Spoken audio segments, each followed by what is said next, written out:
Are we on now? Yes. Okay.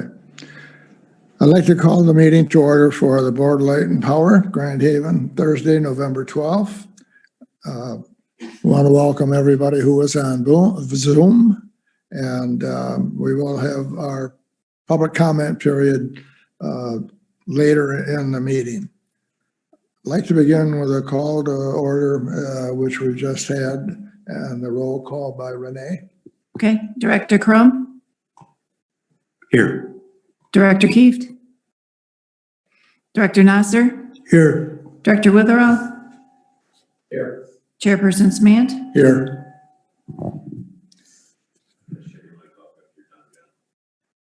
Next on the agenda, oh, you want to have a motion now for Larry at this point? I'll make the motion.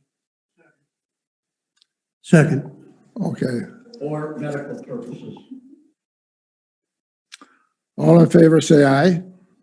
Aye. Opposed? Next, we have to approve the meeting agenda, including the consent agenda and other agenda items and additions or deletions. What's your pleasure? I'll make the motion. Second. Okay. I know that because they kind of blacked out.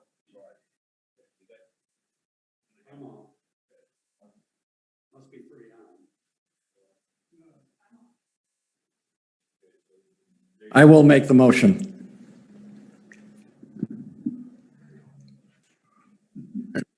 And that's been supported, right? Okay. Any comments? Any other items under 2, which is the meeting agenda? All in favor, say aye. Aye. Aye. Opposed? Carries. Next item is a consent agenda. What's your pleasure? I'll make the motion. Support? Second. Okay. Any discussion, comments, or questions? I would like to just spend a little bit of time tonight.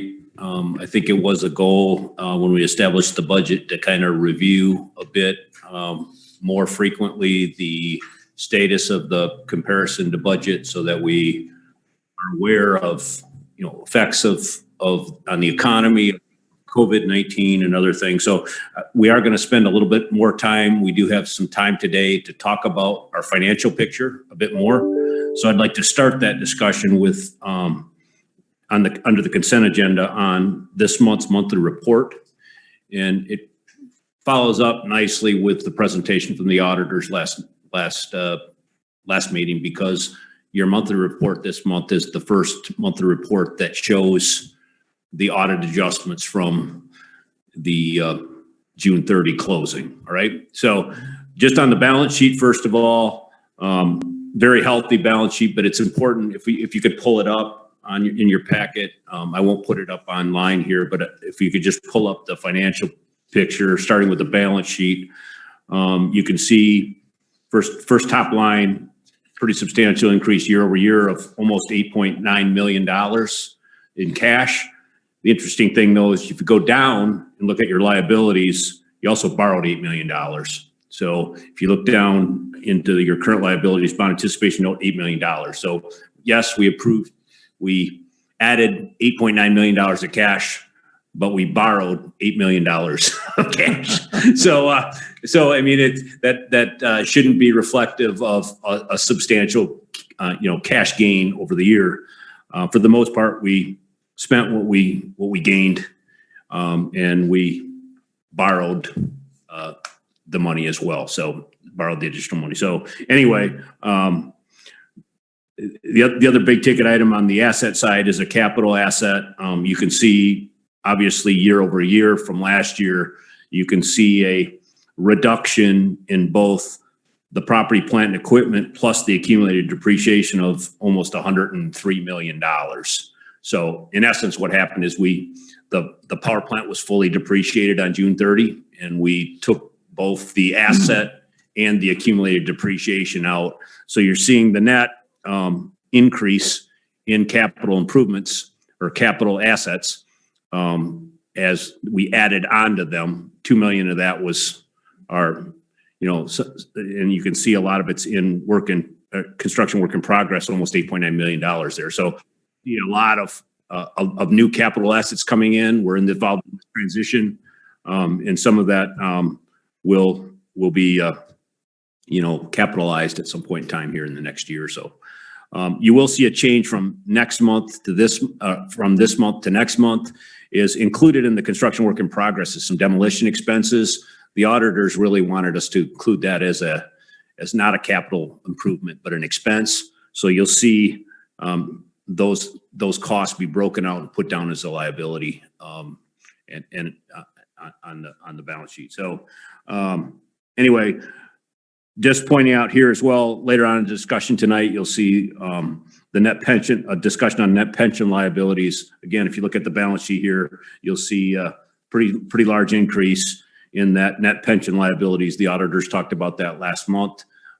It is on the agenda to talk about what we might want to do about that in a recommendation as well in that regard. So the balance sheet, I mean, there's nothing new there. I think it's just important that these changes are going to be permanent. They're not going to be retroactive, and they'll grow every month. So as you're looking at your monthly financial statement, the balance sheet, you'll see some changes. Now on the income statement, this again, very consistent with past months, but again, I just wanted to point some out here. You'll see again on the operating revenues, we are slightly ahead of budget on operating revenues. So you'll see 1.8% year-to-date actual compared to year-to-date budget.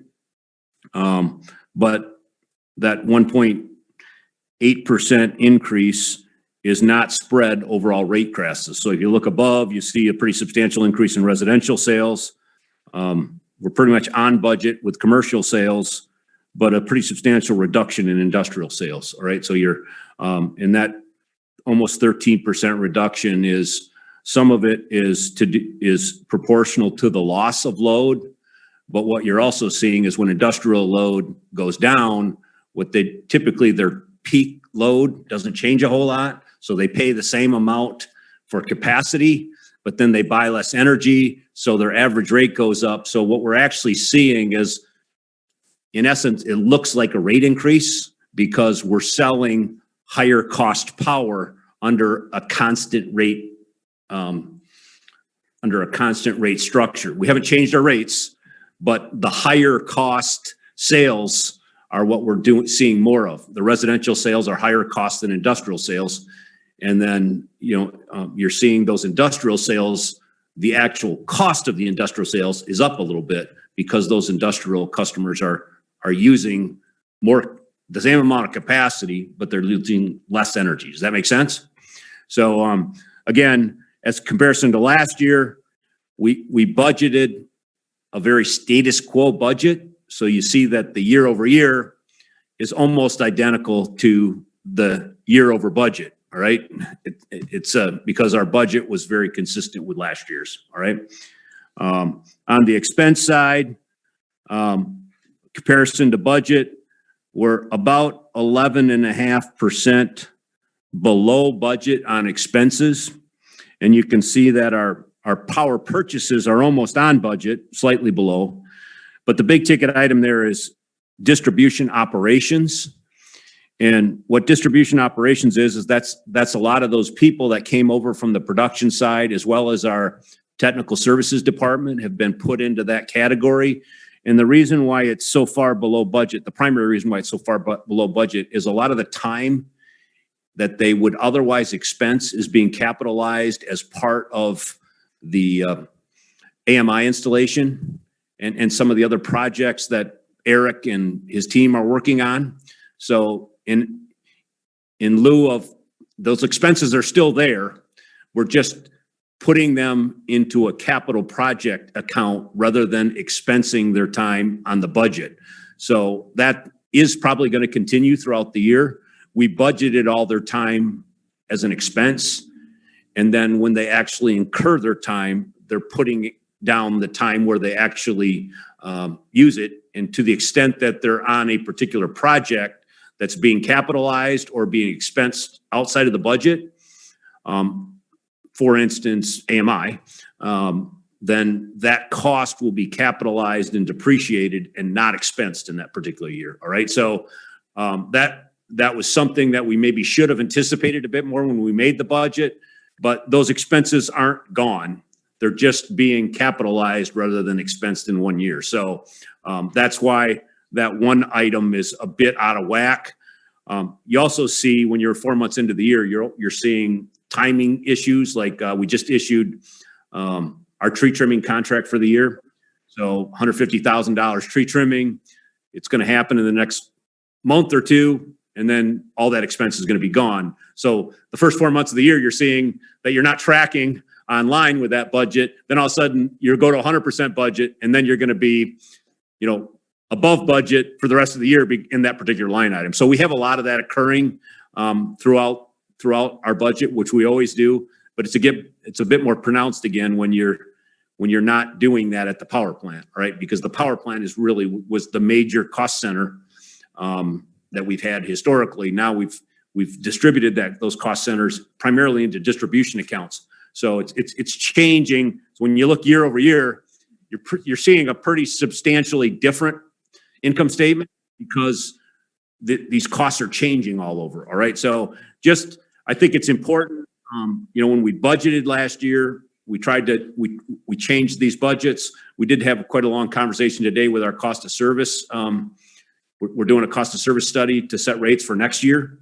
We're starting that now, but one of the things that we're finding is it's very hard to look back at the last 3 years and say, okay, well, here's what our costs were for the last 3 years, and we expect them to be very similar next year and the year after. That's not at all what this cost study is going to be. It's going to be a lot more projecting rather than depending on those past allocations, because the allocations are changing so much.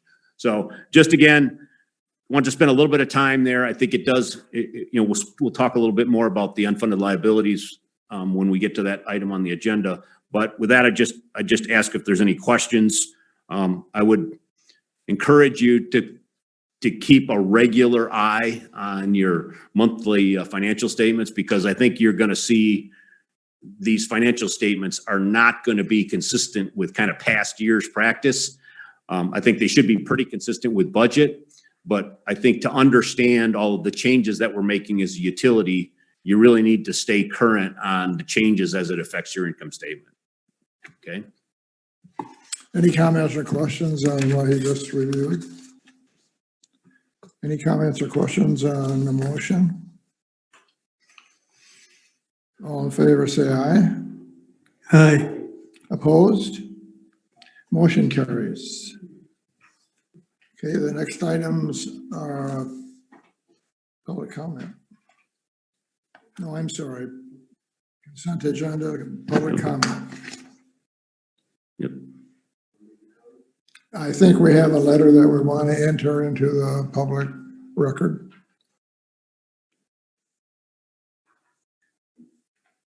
What letter would that be?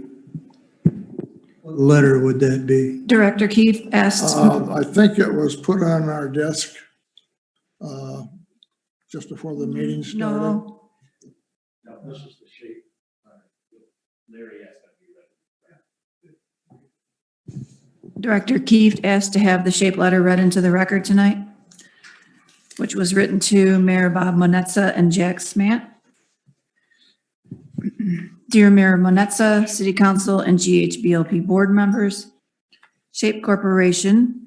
Shape is the city's largest employer, a significant contributor to community needs, and is the largest customer of the electrical energy supply from Grand Haven Board of Light and Power, whose future we write to you about today.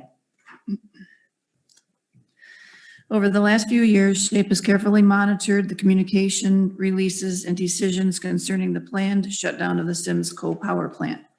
After attending multiple GHBLP community outreach meetings and engaging the GHBLP around this topic in public meetings and in separate meetings with our energy team, we feel compelled to share our thoughts and concerns with you after reviewing your October 16 announcement about a conceptual master plan for Harbor Island redevelopment.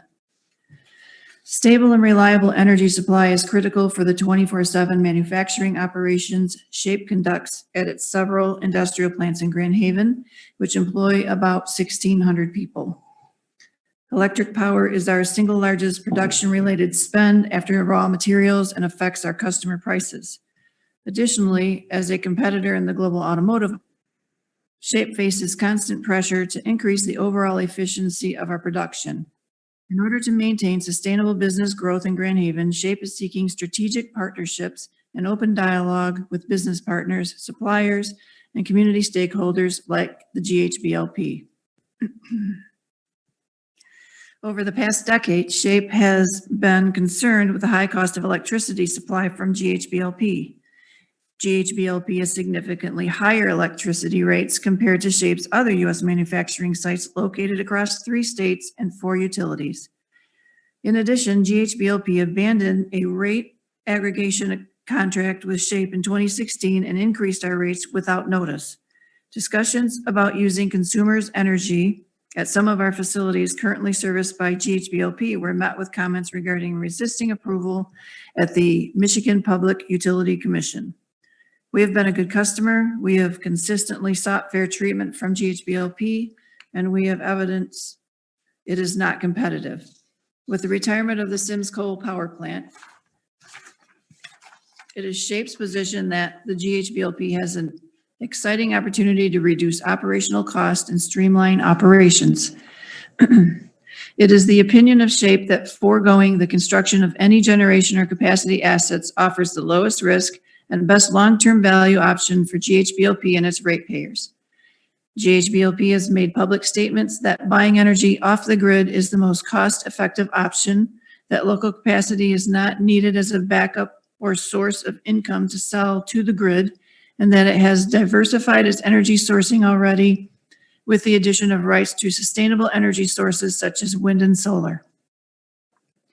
In fact, GHBLP has publicly promised that rates will not increase after decommissioning of Sims, mostly because the utility will be able to provide electricity at the lower cost of purchased energy. The utility's October 16 announcement now asserts that RICE generators can produce power more economically during peak demand periods than buying from the grid. Additionally, GHBLP previously made public statements that it can support the downtown snowmelt system without the need for construction of several natural gas-powered engines on Harbor Island, which is also reversed in the October 16 statement. It appears the board's abandoned plan to replace coal power with natural gas RICE units was resurrected with new consultants as reflected in the September board meeting minutes. Shape would be very disappointed if any assets were constructed in the near term, only to be stranded when the economics for operation are no longer suitable. As you know, in this scenario, the responsibility to fund the stranded asset would fall on Shape and the other ratepayers, not GHBLP. This was the situation facing ratepayers near the end of the life of Sims, when the asset was not economically competitive, but money was still being sunk into it. Shape does not want to see this scenario happen again. Thank you for considering Shape's point of view. We are hopeful that you agree with our assessment as well. Sincerely, Mark White, President and CEO. Okay, we should put that into the minutes. Now, you also gave us a letter from Patty Bloom. Now, was that to be read also? Okay. Yeah, let's read it. This is an email received today from Patty Nelson Bloom, and Kent Bloom actually signed it for public comment at today's board meeting. A couple of weeks ago, I was listening to an energy forum. The speaker stated that the best way to reduce energy consumption is to reduce the need for energy. This is done by making homes and businesses more energy efficient. Does the BLP have a person or group that helps homeowners and businesses address how they can lower their energy usage? It would seem that this would be a benefit to BLP customers. If you do offer this assistance, it should be actively promoted. Kent Bloom, 1820 Pine Court. Okay, let's accept that as information. Show it in the record that it was read. Now, Dave, do you want to say anything about the question she asked, which was, do we have someone that we work with? I think yeah, I can talk a little bit. I don't know if Kent's on the phone or not, but or on the Zoom call. We do have an energy efficiency program. It is, as you all know, at the board, it's mandated by the state. We collect as portion of the rate that goes into this program, and then those dollars are reimbursed to people for energy efficient programming. Now, the programming that's allowed under the program is set by the state. So there's certain things that we can do that we get credit for, certain things that we can't do. One of the things that we aren't included in the program and that we provide no credit for is an energy audit that they're talking about today. So what really requires for businesses in particular is they have to hire someone, do an audit, come up with a program, then they can submit the program, and the dollars associated with implementing the audit, the measures of the audit, can be claimed under the Franklin Energy program that we have, the Smart Energy program that we have. The residential programming is a bit more programmatic, as we just provide light bulbs, we provide different home appliance rebates, that sort of thing. That's somewhat, you go out and you buy an energy efficient piece of equipment, you turn in the rebate form, and it's somewhat more simple than the commercial industrial programming. But the actual audit themselves, the auditor that would come in and audit your home or make recommendations, is really, that's not a cost that we can recover under the state's programming. Okay. So if the board chose to do that, that would be above and beyond what's required under the state program. Any further comments or questions? If anyone on the Zoom call would like to make a public comment, please use the raise your hand feature in Zoom, and I will unmute you.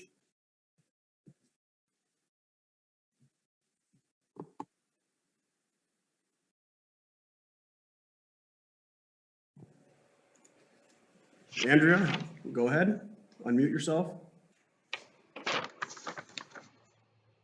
Hello, this is Andrea Hendrick, 1514 Penoyer. Here again, I have a number of issues I'd like to address.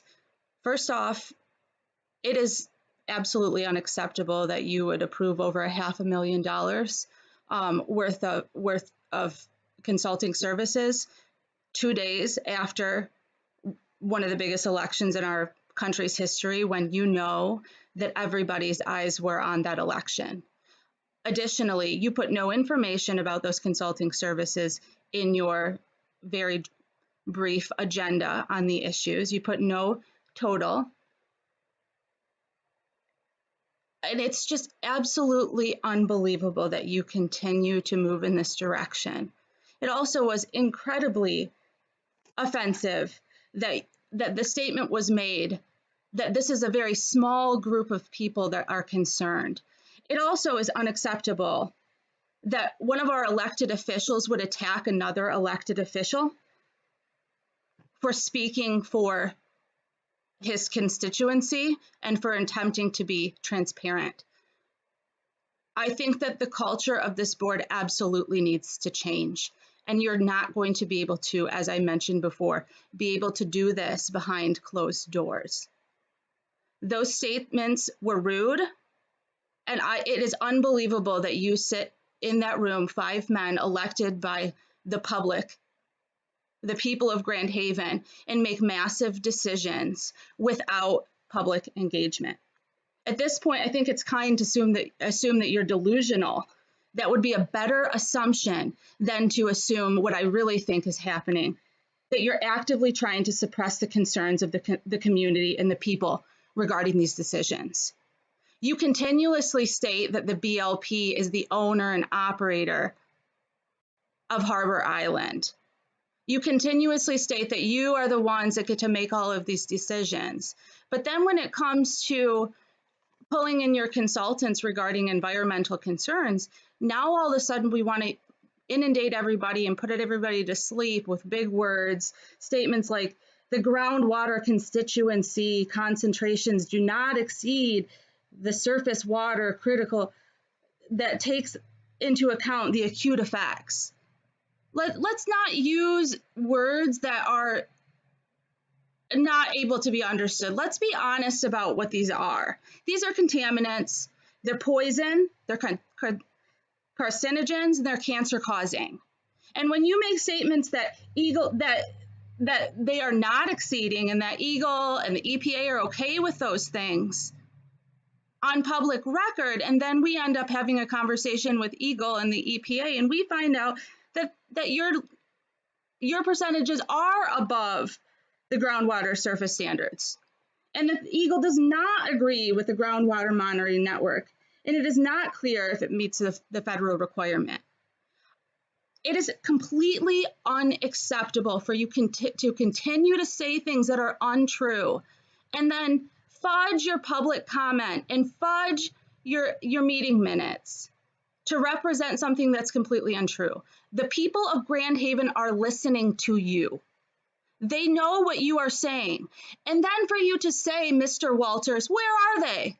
Where are they? When Director Nasser mentions that there is a lot of people that are not in favor of this, it's just offensive.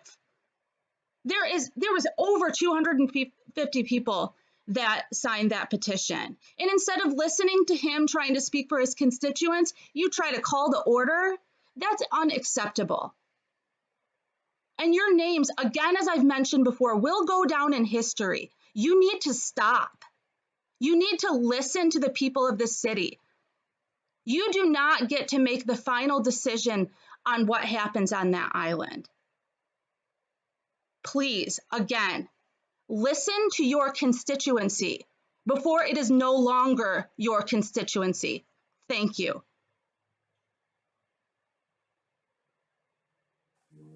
I would just like to say for the record, I don't have a clue what comment was being attributed to me there, but I did not make such a statement. I did. Any other public comment, please raise your hand.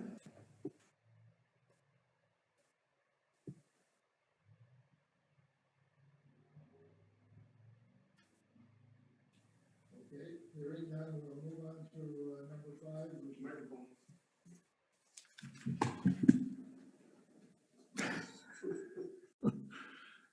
Hearing nothing, we're going to move on to item number 5, which is a general manager's report, A and B. Okay, we have item 5A, 3 items on the purchase order agenda for tonight. The first 2 items relate to our next voltage conversion project. We talked about this at the last meeting. We've been buying some materials for that, but you're seeing the last kind of the last material order plus the construction contract for that voltage conversion project. And I believe the total cost of the project is somewhere around $750,000. Is that correct? Okay, we have a budget item for that, for those costs at 750, and the actual costs are less than budgeted for that particular project. And then the last item is a large transformer purchase, 40 MVA replacement transformer for the Ossipow substation. Again, this is a long lead time item. This is for a project that we going to do next summer, and that would be installing a replacement transformer at the Ossipow substation and moving the transformer, the smaller transformer, from the Ossipow substation to north. So those are items that we talked about at the last meeting, and it is the recommendation. All the appropriate measures have been taken, bids received, that sort of thing for these particular items, and it's staff's recommendation to approve these purchase orders. I think they can all be done in mass. Okay, so we'll do those all in one motion. So moved to approve. Support? Support. Comments or questions? All in favor, say aye. Just one question. I was just curious on the amount. Sorry. That's okay. So with asking more in the amount this year on the transformer for Ossipow, will it be less in 2022? I think I can answer it, and if I answer wrong, let me know. The purchase order is for the full amount. It will be delivered sometime.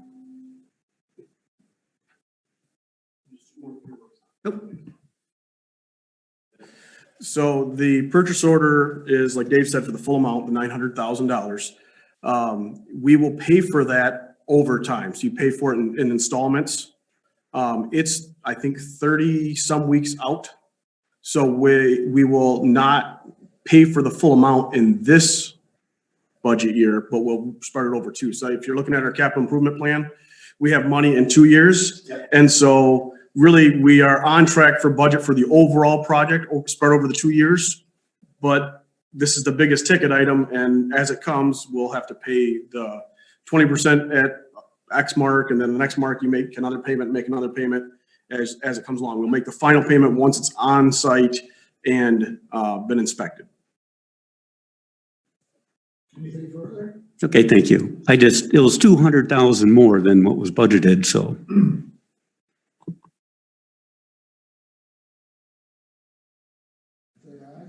Aye. Opposed?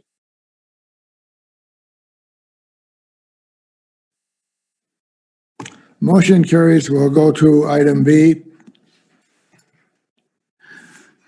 Okay, so this is an item that was brought about a couple months ago. We did start talking about our defined pension plan, the changes in the actuarial assumptions this year. We did make, as you know, the auditors were in last week, or last meeting last week, and did talk about the increased unfunded liability that was brought about by the actuarial study that was done at the end of last calendar year. So every December, we do an actuarial study.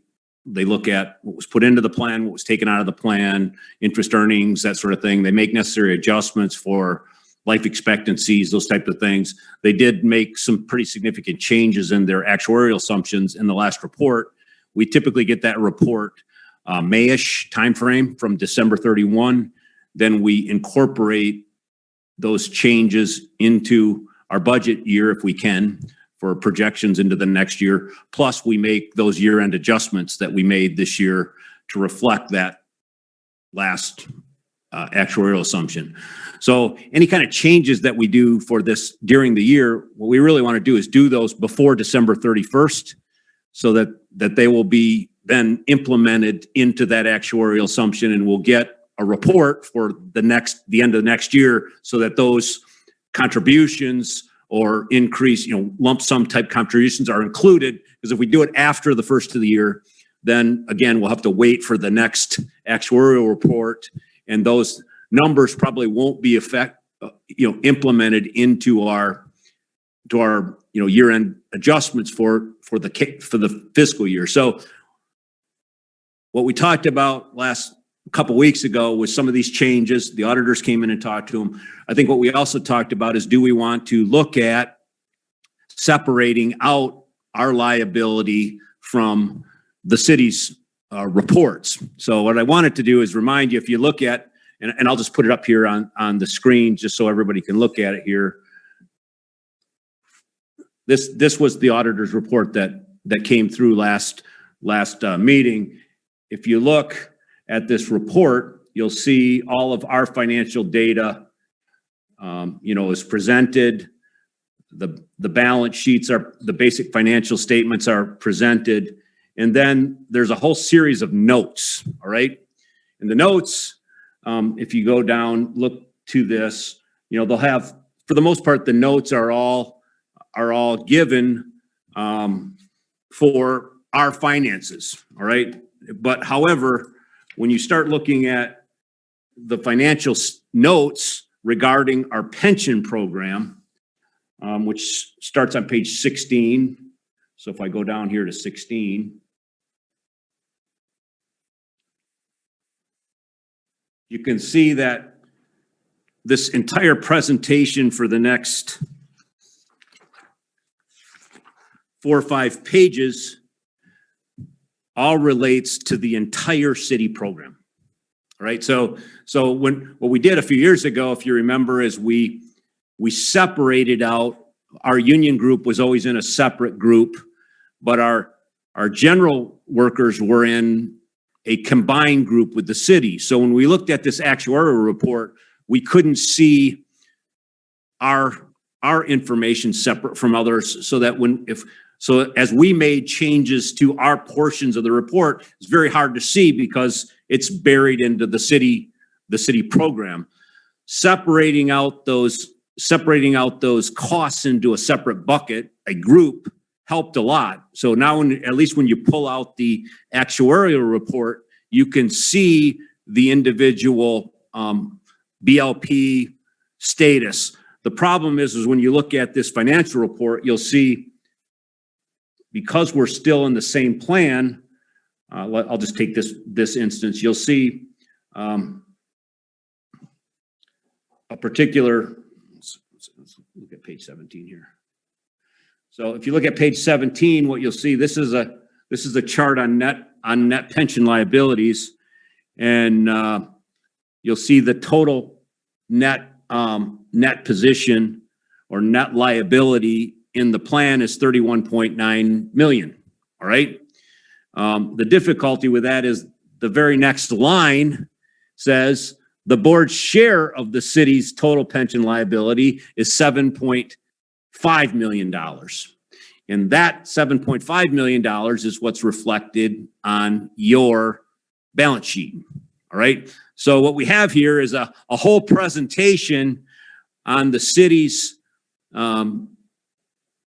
pension program.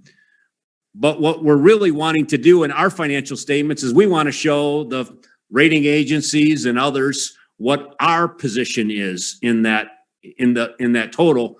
And it's very difficult when all you see is just a single line item there. And I'll point out one other situation here, a chart on page 25.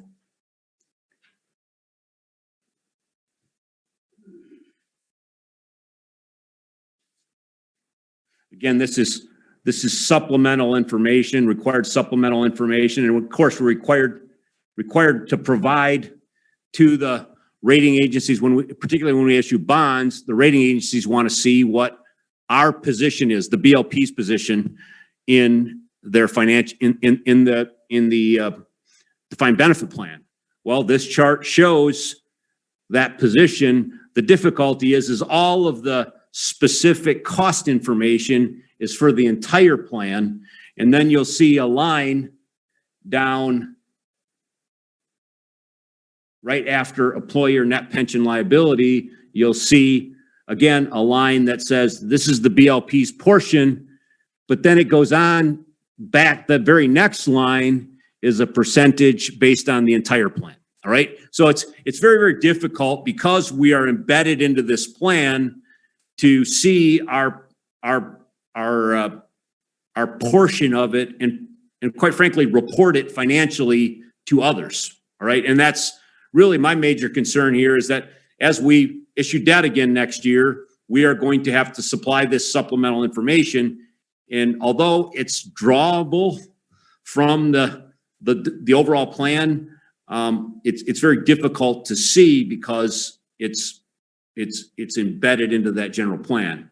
So consistent with the request, your request a couple months ago, is we've looked at how we can split, not just split the groups, because the group has already been split, is to actually split the plan. All right. So that basically you have a BLP defined benefit plan and a city plan. All right. So I've traded emails a bit with Mears. Our first call kind of suggests, well, no, you can't do that. After several different discussions and questions from me and back and forth, they have said that yes, you can do that. And quite frankly, it's very common for authorities or electric utilities to do this if they're in the Mears system. All right. So it's not uncommon. In fact, the statement was made, it's actually more uncommon to do it the other way. All right. That a utility like the Lansing Board of Water and Light, it has its own Mears plan. And how Mears looks at it is they actually look at it kind of as a separate municipality. All right. But it depends on your configuration within your municipality about how they configure it internally. All right. So they had a legal review of our structure kind of, and they said, yep, you guys can do this. but what you'll need is a simple application that's approved by the board and the city council. All right, so in other words, both the board has to approve splitting these plans and the city council has to ratify that decision. So the next question is there any cost? Is there any cost to split the plan? Is there any changes in administrative fees to the city or the BLP resulting from separate plans? The answer is no.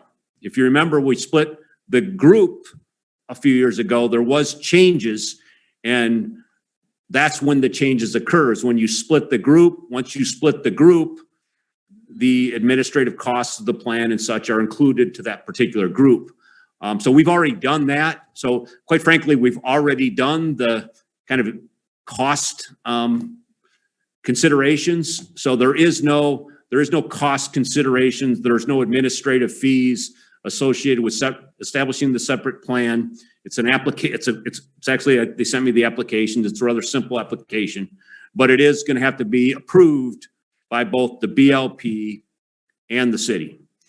And it's somewhat consistent with what we're doing in the healthcare plan as well. I mean, the healthcare plan, we're splitting that as well, which is also will help us in the reporting because our OPEB requirements or our other post-employment benefits are also combined with the city. So by splitting the healthcare plan, we'll again be able to see what the BLPs, very, very easily, we'll get reports now from MERS on what our OPEB liability is, and our statements will come directly to us on the healthcare side. I think it's basically it will be administratively easier for the city, and that our statements will just come directly to us. Their statements will come directly to them. There shouldn't be any additional costs. Now, what is likely to occur, though, is obviously if we look at these plans combined, we see the unfunded percentage liability of the combined plan. When you separate out the BLPs, particularly if we continue to address the unfunded liabilities to a higher extent than the rest of the city's plans will look less funded and our plans will look more funded than looking at the entire group as a whole.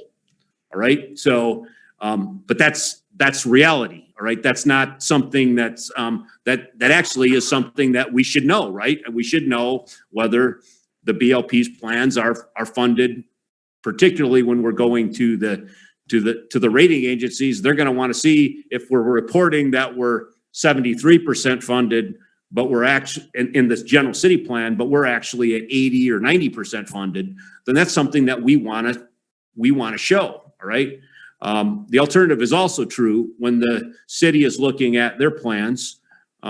Obviously, they're looking at a combined plan with this report, when in actuality, it may be worse than that plan is showing by pulling the BLP and its funding source out.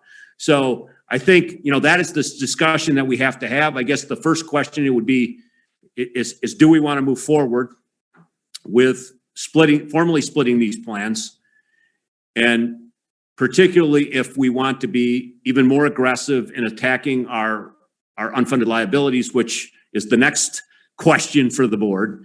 I think it's really important that we talk about separating those plans, taking that administrative step so that we can be very clear in our reporting that these plans are separate and that they and that's how we're doing it today. They are separate plans. The BLP funds its portion, the city funds its portion. We're not changing that. We're just changing the reporting of how it looks within these overall plans. And it doesn't really change any obligations that the city has to fund our portion or us to fund their portion. If the city has a requirement to back up our portion, that wouldn't change. I don't really think that they do, but if there's someone that says that, geez, the city is the backstop to the BLP, that wouldn't change whether we have our separate plan or not. All right.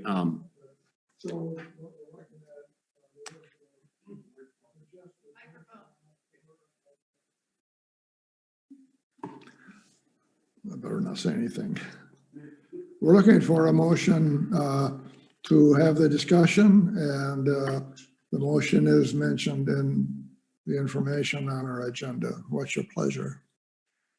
I think there's two separate motions that I think we want to Right. get Yeah, on I'm the floor. only The asking first for- one is just the splitting of the plan, the Right. formal request to city council to split the plan.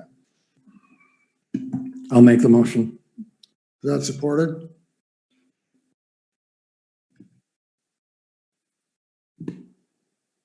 I'll support. I'll support.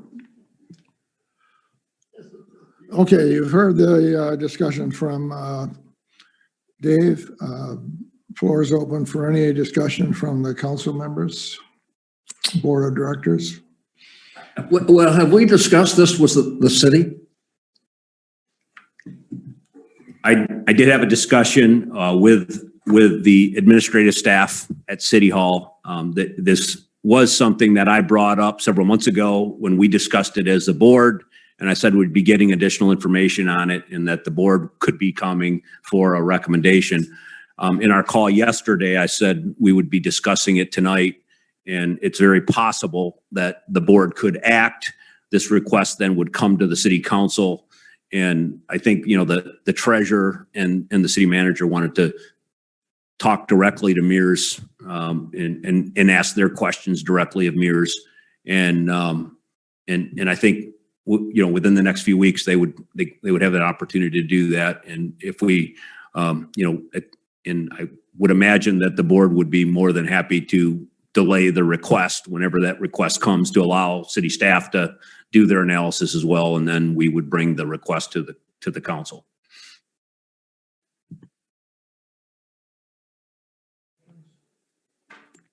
Other comments or There was questions? a department of the city just recently who went away from the pool of the city, is that correct?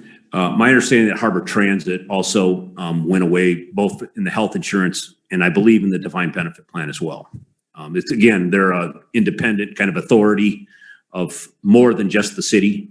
And I believe they chose to separate from the city as well for the same reason. I mean, their funding source is separate and it's best for them to look at least that's what they believe, that to look at their, you know, benefits package, you know, long-term liabilities, that sort of thing, independent from the rest of the city because their funding source is more than just the city. Okay, I have a couple of things I'd like Oh, to okay. add, Jack. go ahead, John. I want to open up old wounds. But several years ago, when we separated from the city, we created a lot of anger. It was mainly because of the timing involved. The anger has since been quieted down, but it would seem it's important on things like this that we give the city time to evaluate the request and analyze it and to determine what impact, if any, it would have on them. I do know I talked to Pat about this after I got my packet, and Pat McGinnis, he's of the opinion, or impression at least, that the accounts are now shown separately. And we are showing our liability here on our balance sheet. He didn't seem to think there was any financial downside for the city. But they want an opportunity to take a look at it and to see what effect, if anything, it would have. He did wonder whether or not, if we approved it and the city council approved it, whether it would relieve the BLP of having to come to city council for approval of any changes we wish to make in our MERS plan. We are a department of the city. And so that's a question that probably needs to be addressed by city council. I can answer both those questions. Yes, I'm not quite done, Dave. Okay. Well, I would suggest, my suggestion is that we not that we wait to hear from the city. And if they have no problem with this, that then we approve it. If they have problems with it, then we address those problems at that time. It's my understanding if we pass a motion, we will merely, formal sense, just let them know that we would like them to review it and act on it. So I don't think we're trying to push them or in any way create a situation where we would have a repeat of the history. But aren't we also by the same motion approving our own action to do it? This would Okay, be- this would be a again, motion if you let me answer the question, then we can avoid some discussion. Okay, it's clear, and this is, again, I verified it with, and it's the only way that we can do it. So there is no question in this regard. Any changes to the plan have to be approved by city council. All right, so there's no question about that. There's no, by us going off on our own, they have to approve of us going off on our own. And then they also have to approve of us changing the plan because they are co-signing the split. So it doesn't change any responsibility as far as the city council is regard in approving of our plan because they are the municipality. All right, so we're not suggesting that by establishing our own plan that we are going out on our own and being able to make decisions without council approval. It's very, very clear and this is a decision that Mears told us. It's not something that we have the authority to do under our plan to do things by ourselves. All right, we are not, and that's what I'm saying. They need to co-sign the request. So what we're doing, and I agree with Jack, is what we're doing is we're saying, okay, we would like to do this. Now, as far as timing, the problem with the timing originally, if I understand the problem correctly, and I think I do because Jerry and I were the ones that took the brunt of the heat, what happened is there was cost differences when we split the groups. And we did it at a time frame, and I think we all recognize this at the fact. We studied this for 5 or 6 months, but the present, because of the way the actuarial reports are done and the actuarial reports come out in May, our request came to them right before the budget. And they had already set their budget and they had already approved certain transfers into the plan, and our action would have changed that. So if you remember, John, what we did at the time is we said, okay, we understand that.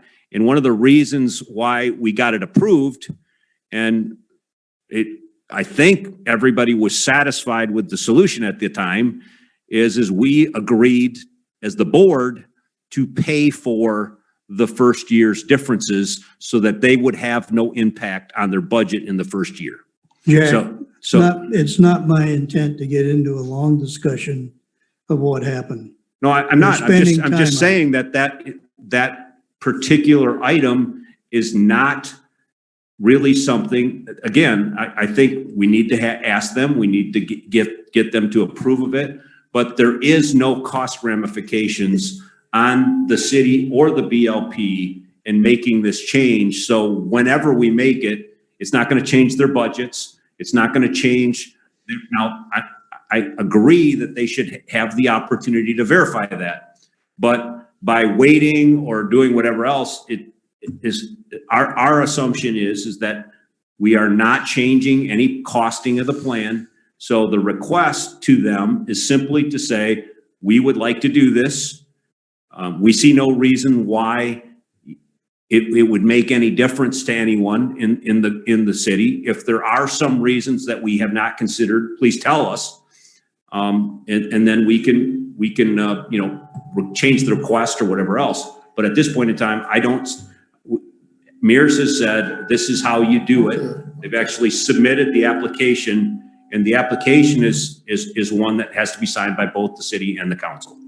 Is there any reason, Jack, is there any reason why Dave can't, and his staff can't just proceed to ask city, tell city what we want to do and find out from them what their answer is before we take any action in terms of a motion? The motion can be, as I read the motion, is to request to the city to separate it.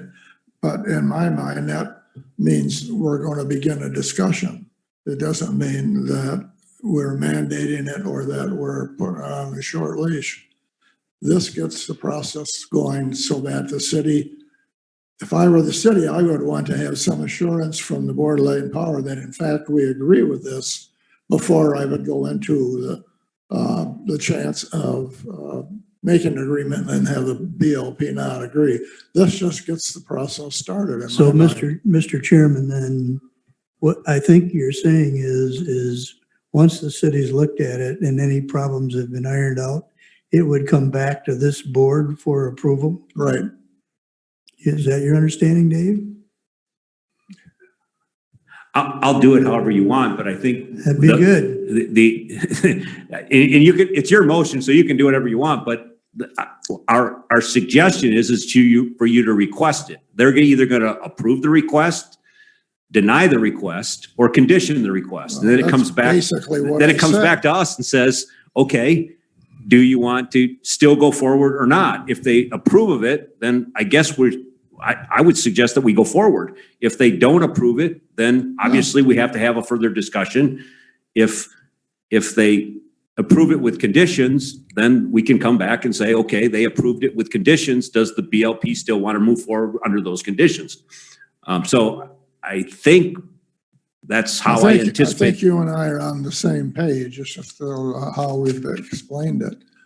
The request in the motion is to go to the city and ask that they review this information, and we're asking that they give us approval if possible. Read the motion.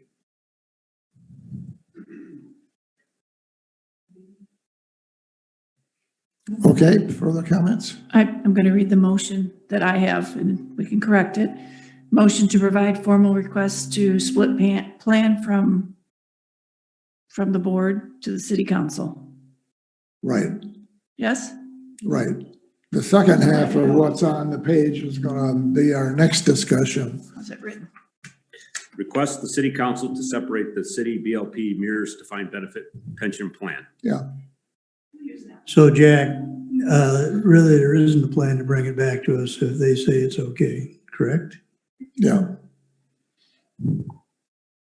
Further comments? All in favor, say aye.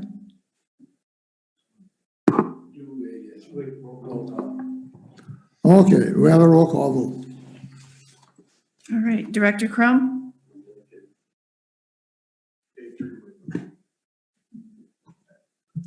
Yes.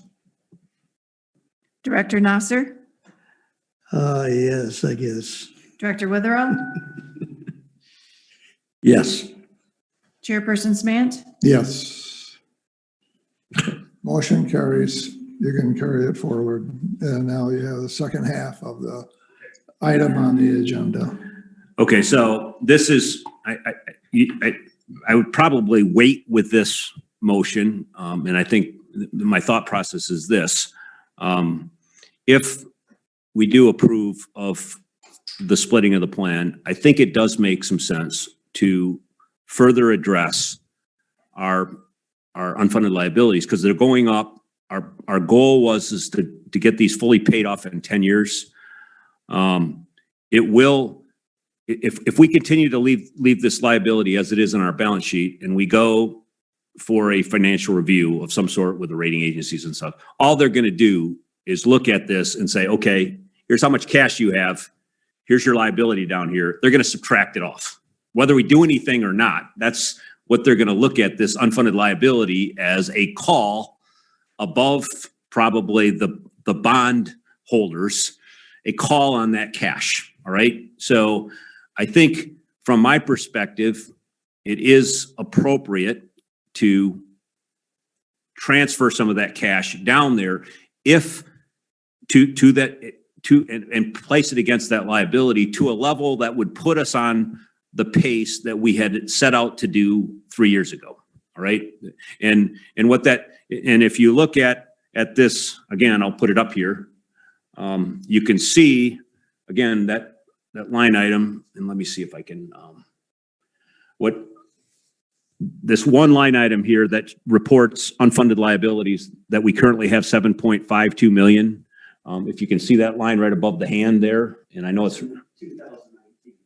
That's the end of fiscal year 2019. Our reported financial unfunded liabilities is 7.9 million. If you looked at last year, that was 4.9. The year before was 4.1, and the year before that was 11 million. All right. So what happened, and then the year before that it was 12 million, and then it was 6 million. So what happened in 2015, they changed these actuarial assumptions. It doubled our unfunded liability. All right. So then we said, oh, geez, we need to do something about that. So that's when we closed the plan that actually in 2016, you can see that liability was reduced a little bit because we paid it down and we had a good year of earnings. So it came down about $500,000. And then we closed the plan. We pulled people out of the plan. We have not put any new employees in the plan since that time. And we spent about $5 million to decrease the liability. So you can see that liability went down from 11.5 million down to 4.1. And the goal at that point in time was to take it from 4.1 and to continue to decrease it down so that 10 years later in 2026, let's say, that liability was 100% paid. All right. That was our goal at the time. What happened was that it started creeping up instead of going the other direction. So now we're at 7.5 and we're now 3 years down the pike. And instead of going down, we're going up. So the suggestion, and my suggestion is to look at $4 million. Again, $4 million of cash would be sent to MERS. So that liability would go from $7.5 million down to $3.5 million, which would put us back on track to reduce that if we continue to reduce it at the levels that we were talking about. The problem that's happening in these defined benefit plans is, first of all, we're having less and less employees put in the plan because we're not using it anymore. All right. So people are retiring. That funding source is going away. In fact, we don't even pay for this anymore on a per employee basis. We just get a bill. All right. So we get a monthly bill from MERS. It's not in the name of any employees anymore because our plan is closed, and we need to stay on track to get rid of that liability. Else we're going to be basically just paying costs for past employees that we don't have any employees in the plan anymore. So the goal is to get us, and this is not the same problem that the city has. The city is still continuing to use it and putting more employees in. So they're loading up the additional costs on top of the employees that they have. We are having fewer and fewer employees that are in the plan. So every year we have retirees, we hire replacements. The replacements go into our DC plan, and our DB plan is less funded. All right. Particularly when they start changing the actuarial assumptions and assume people are going to live longer or whatever. All we can do at that point in time is just put more money into the plan. All right. And to keep it funded at that level. And I think our goal is to stay current, not to let this balloon up again to, so they changed the assumptions. We're going to have to pay them down and continue to kind of make a commitment to do that. Else we're going to get into a situation where we have retirees on the plan, no employees in the plan, and all we're having to do is write a check. All right. So I think it's really important to stay current. It looks like that we're going to need about a $4 million cash infusion to stay current and on course. And then we will next year we will revise our 10-year payment plan to be consistent with, which we should be on that kind of course, given our current payments into the plan, that, we can continue on that course. Now, I would be, I guess the question is whether that we want to tie this $4 million transfer to the splitting of the plans and looking at that, or we want to make it independently from it. I mean, the idea of this resolution was to kind of do it together, split the plan and then do the infusion. I guess the question is do we want to do it in whether or not we split the plan, or if we want to do some other decision if we split the plan? I guess it really is not tied together for any reason, but we may want to wait on doing this split. I do think it should be any cash that we stick in should be done by December 31st, so that we can get either a separate actuarial study or at least an actuarial study that's combined with the city that shows our cash infusion into the plan. And John, yes, you're right. We will see that in this report. It's easy to see. The problem is that the actuarial report isn't included in our financial statements. It's the summary of that report. And that's what people aren't seeing when they look at our financial statement. So I think that's the problem. Is a question for you, Dave. What was the adjustment this year? The actuarial adjustment, how much? Well, Simple question. I can't see that from this report, but you can see that the What's it been historically, roughly? Typically, What was it last year? Okay, they don't make adjustments to the actuarial plan every year. All right, so they made adjustments in 2015, and then they made more adjustments in 2019. What I can tell you from looking at this report is the net result of our withdrawals from the plan, our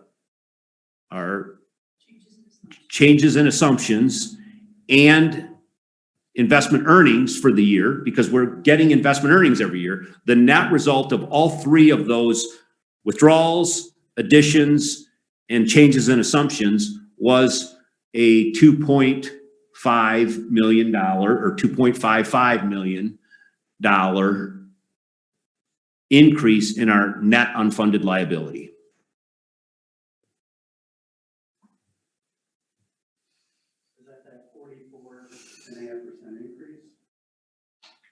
Where are you getting that?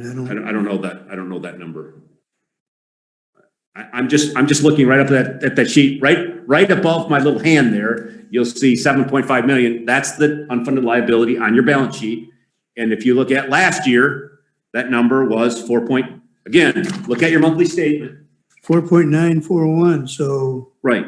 But was that due to the reevaluation? Actually, the reevaluation was more than that. So you had three things happening every year. One of them, or two of them, happen every year. You have withdrawals from the plan, and then you have interest earnings from the money in the plan, right? So we had, my understanding, December 31 of last year, you can assume that our interest earnings from 2000, which again, it's all reported individually in the actuarial report. It's not on this plan, but what you see, yeah, I guess you can see it here. You'll see interest earnings on the entire plan again. So this is not our portion of the plan. You see interest earnings, you'll see change in benefit terms, you'll see differences, all those things up there. They all total, and then you'll see. So that isn't broken out by BOP and right. by city. It's not broken out. That's the problem. All right. So when you look at that, you'll see all of the total plan, the interest earnings, the different items that they add up to calculate and what I said is the net pension liability for the city as a whole is almost 32 million. all right? Our portion of that is 7.5 million.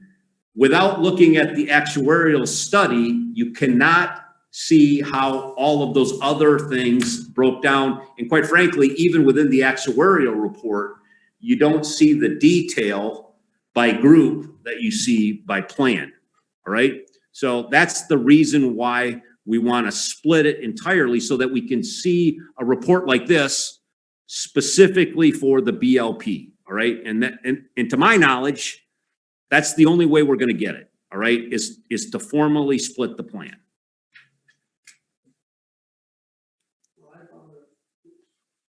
I found it a little, I thought unusual that it went up as much as it did, considering that over last year, the investments did very well.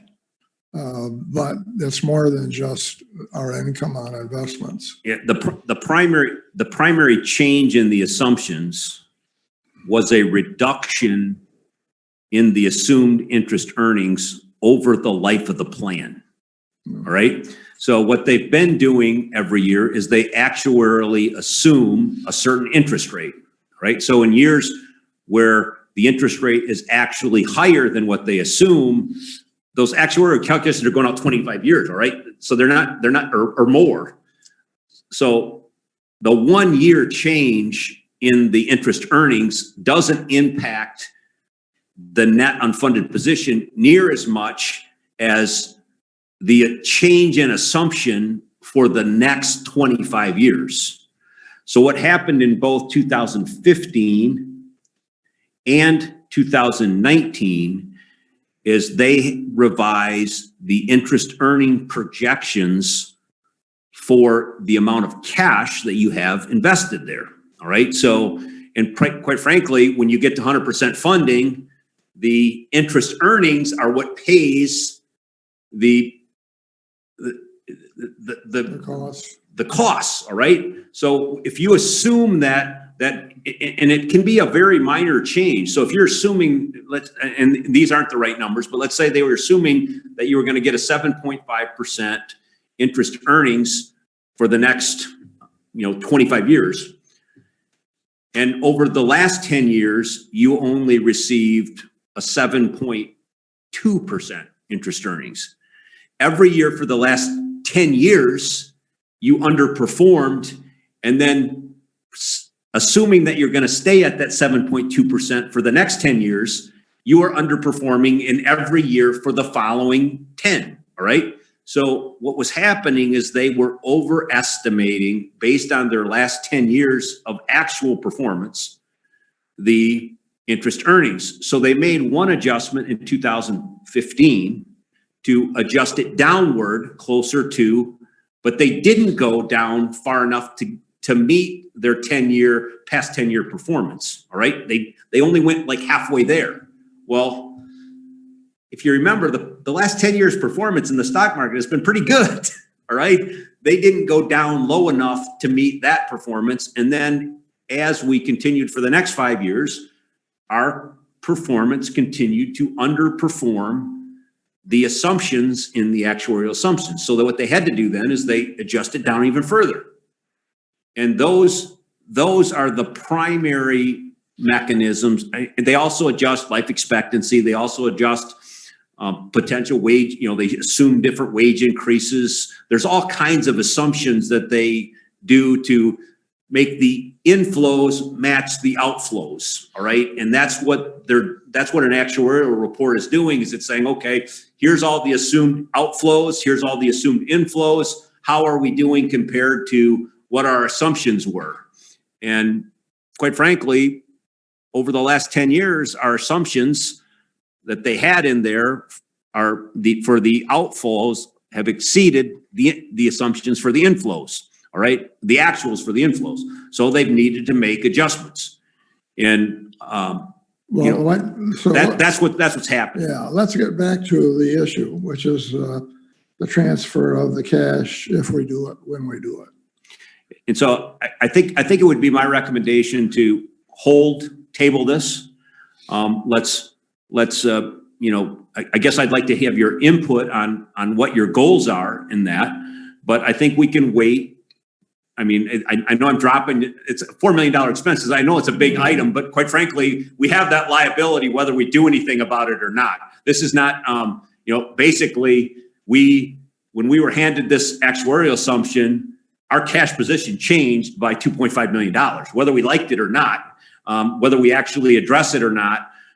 We are less funded today than we were when they got the report. Before the report. So quite frankly, we don't have to do anything. It's already reflected in our balance sheet. All right. Our balance sheet shows a liability and we didn't control that. We had no opportunity. Now we have to decide what we want to do with it. And from my perspective, I think it's appropriate for the board to meet its established goals that it had, to stick some money in there.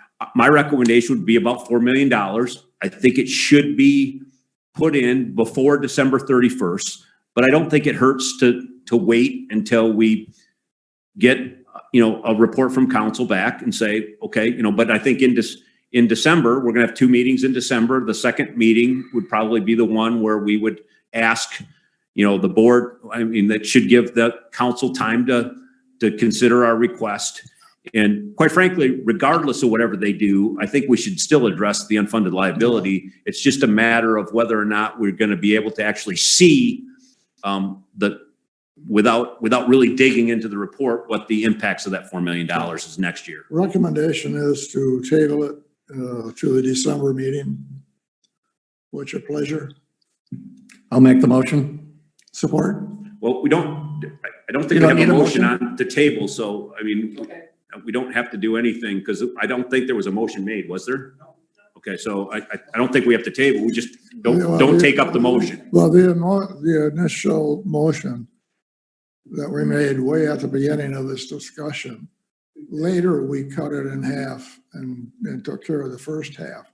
Or did we not include all the language in our original motion? There was no transfer recommended in that motion. So we passed the request to go to council. I think what I'm saying is there was 2 discussions here. We don't need to address the one. And if you want to think about it, we've got some time to think about it. And I think what I would do is ponder it, think about it, and then we'll come back in the recommendation, unless Lynn or somebody else says something different that, when we're looking at it, that maybe it's 3 million or maybe it's, 2.5 million or whatever. Yeah. I guess from my perspective, it really doesn't change your position at all, because all you're doing is basically taking cash and reducing a liability. And quite frankly, our balance sheet shows us, with that net position, what we're not going to be changing our net position at all. We're going to move on.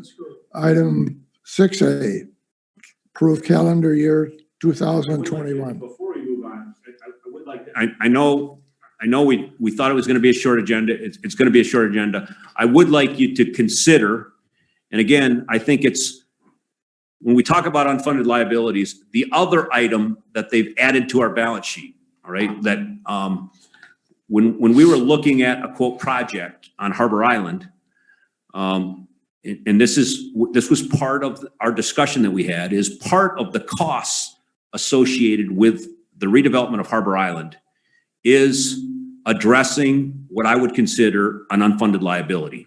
All right.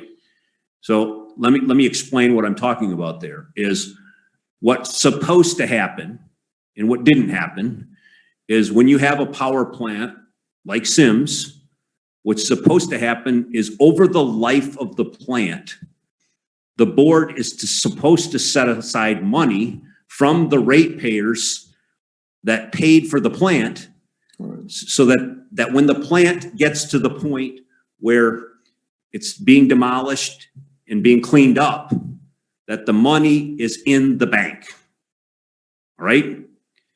So what we have, and now our auditors are starting to say, you should have done that. In fact, last year, they changed the generally accepted accounting practices to require us to do that. All right. So last year, they put a $1.5 million unfunded liability on our balance sheet, because at that time, that's all the auditors said we knew about, all right? The problem with that assumption at that point in time is we know that that unfunded liability is closer to 15 million. All right. So we just talked about a $2.5 million increase in unfunded liabilities in our pension plan. You also have a 14 to $15 million unfunded liability that we need to finance.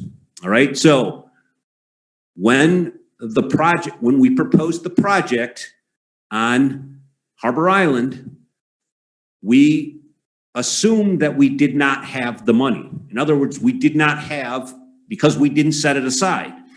So just like some people are bonding their unfunded liabilities associated with their pension program, they're going out selling a bond and they're saying, okay, we've got this unfunded liability, we're going to borrow it at a lower interest rate and we're going to pay for it now and we're going to include that. So that was our recommendation at the time to address this. We didn't have the money set aside.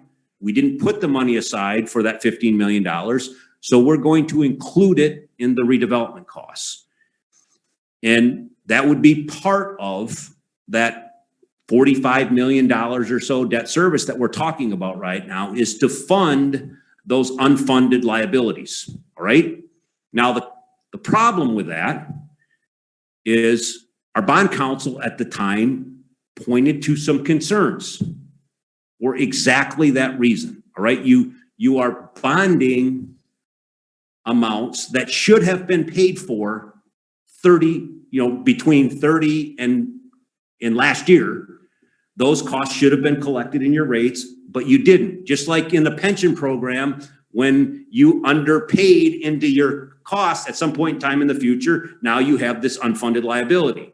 So what our auditors have told us this year is you will, as these costs are incurred, you will have to expense them, and you will, right now, they put $3.5 million of that one, they raised that unfunded liability on our balance sheet from 1.5 to 3.5 million. We know that that amount will go to, at least our estimate right now is $6 million for demolition, and about $8 million we have now assumed for liability or environmental liability. Now that could go up, it could go down. I don't know. That's our best guess at this point in time. But I think what the board has to look at is that particular item, and particularly with the discussion that's going around right now about funding a project on Harbor Island, or not funding a project on Harbor Island. All right. If we do not fund that project on Harbor Island, we will have to do one of two things. One of them is to pay for those unfunded liabilities when they're actually incurred, which is right now. All right.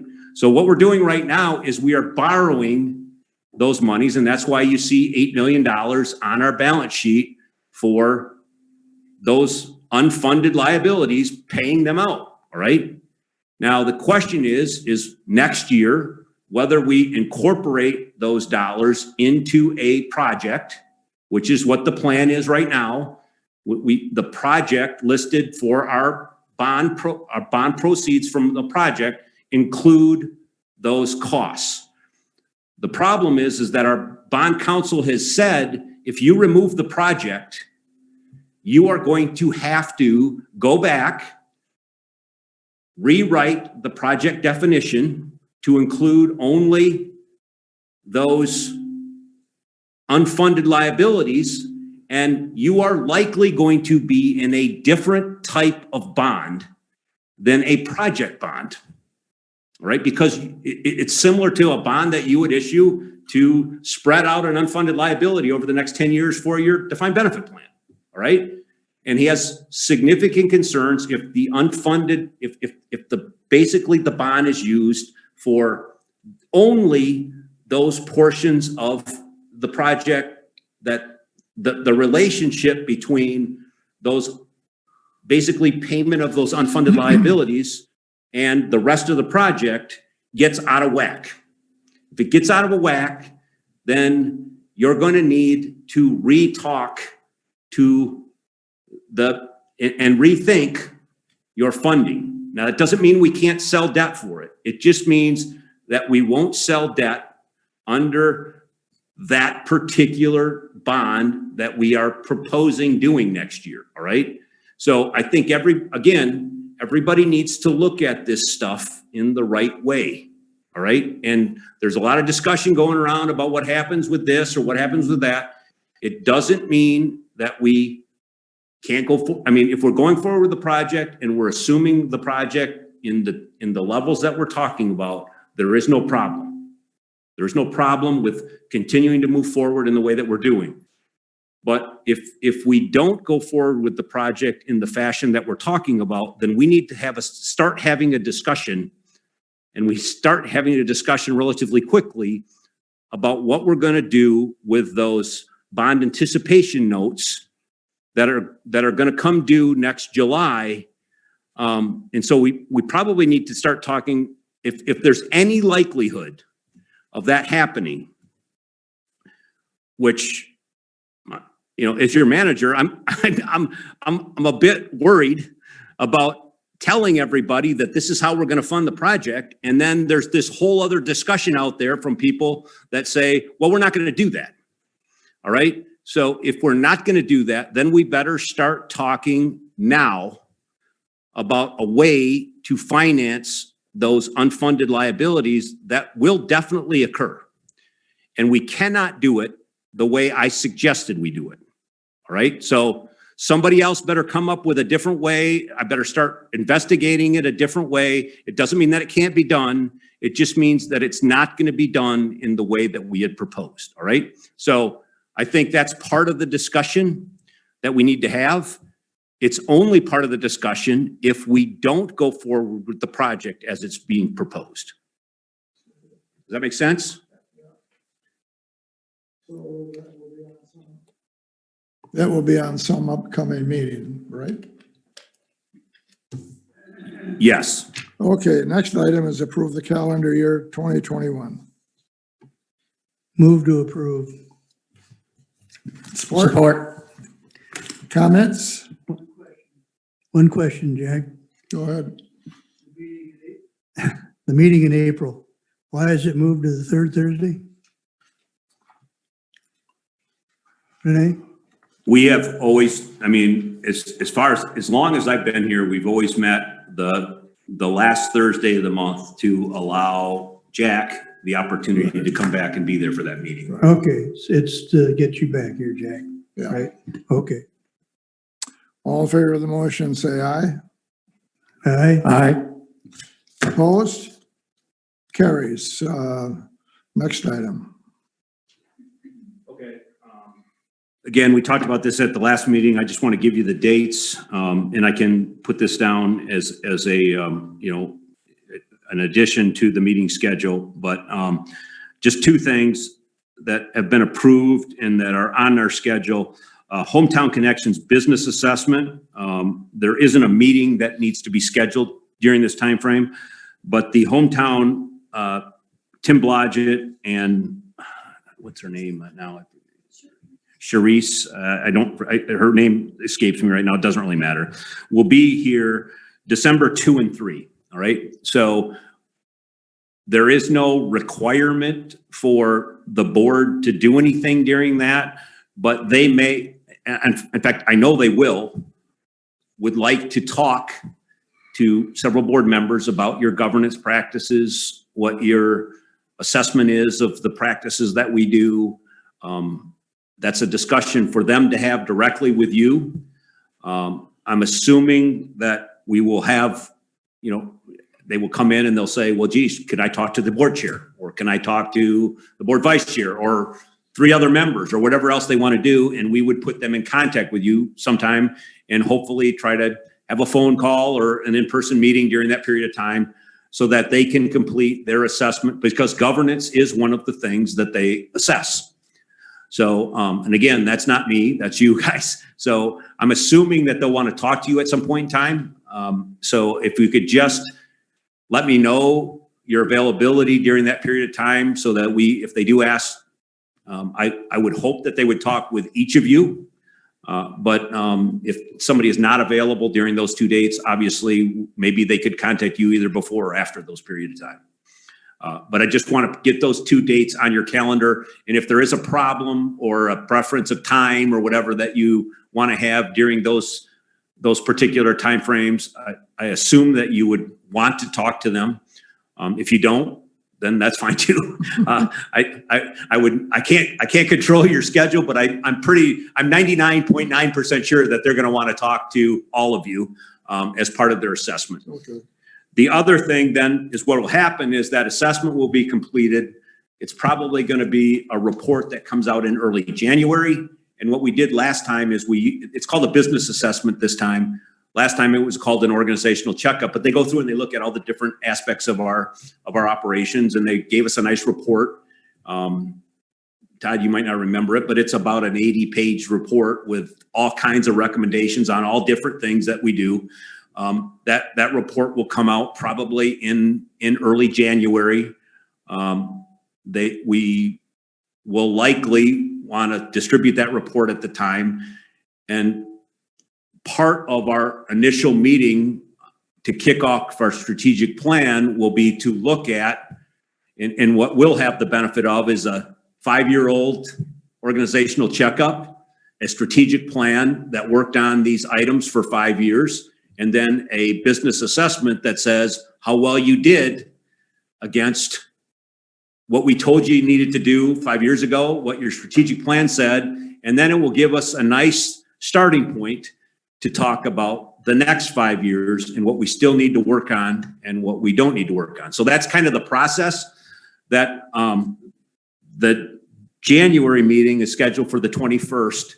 So that meeting, that hometown will come back in and kind of kick off the strategic plan will be that morning. So they will be in town on January 20th and 21st again. All right. Now, how that strategic plan works is the initial session is kind of with the board, kind of talking to you, getting your input into the process. For the most part, the rest of the plan gets put together by staff, reviewed several times, probably in February and March. The progress will get at normal board meetings. We'll talk about how the plan is progressing, get your opinions on what they are during normal board meetings in February and March. And then in April, you'll probably be presented a new strategic plan for your review. But that first meeting is kind of like a kickoff. It will be if everybody can make it and if it works out, Hometown Connections is now scheduled for the 21st and the 20th and the 21st. But that morning of the 20th, what we'll try to do is meet as a board at like 10 o'clock. And then we'll conference in Jack so that he can participate in that. And again, there's no action that's going to be required of the board at that meeting. It's more a presentation of the results of the business plan, kind of maybe a summary of our progress that we made under the last strategic plan, and then somewhat of a SWOT analysis or a strategic analysis of where we stand and where we need to work on from the board's perspective in the next 5 years. All right. So that's kind of, and then that afternoon and the next morning, staff will be working on starting that process. Maybe we'll have a slight report on our meeting on the 21st on, how that day and a half went. But Hometown Connections will be leaving on the afternoon of the 21st. And then we will be on our way towards, putting together that new plan and addressing the issues that we has established, during that process. So I think, Dave, just to make sure we're together, on the 20th of January, we need to be available at 10 a.m. here. Is that correct? And then on the 21st at 4 o'clock for our regular board meeting. correct. Is that correct? Yes. Okay. And I would assume, maybe a couple hours of discussion on the 20th, maybe a lunch, and then an hour or so maybe after lunch to complete the board's kind of kickoff of that strategic planning process. Okay, we've got that on the calendar. Any other items to come from the board? Jerry? I'd like to address the caller that called in earlier. It was me that made the comment about a small group. I stand by that comment. We have tried over the last 8 years to communicate all that we are doing. Clearly, there are times when we haven't been successful, but it has become more and more my opinion that this committee is being vetted by a special interest group that wants to eliminate all fossil fuel. That probably isn't possible in 2020. I'm not in a position to know that. I just know that Consumers Power pushed their green date out to 2040, and Ford Motor Company pushed theirs out to 2050. So I think at some point we've got to find some vehicle that we can communicate better with this community. We've been criticized for hiring a marketing firm. I'm not sure that I understand why. We have tried unsuccessfully the last couple of weeks to send out things to the press locally, and they haven't been printed. So they printed me screaming at 2 of our board members, but they didn't say a darn thing about the facts that we presented to them. Your chairman on this group that you've assembled, the final statement in his letters are always facts matter. Well, I'll tell you what, our facts certainly have been misinterpreted. I stand by that, and I can't even tell you how annoyed I'm becoming by some members of this community who have taken it upon themselves to blame our general manager. He's doing a job, he's doing a great job, and he does not deserve the treatment that he has received here. I am embarrassed for our community over that particular item. Please understand, those of us that are sitting here are not 5 tiddly old men that just are making a decision, an unfounded decision. We have explored this for a very, very long time. And shame on you for not surfacing. You certainly were given the information way back.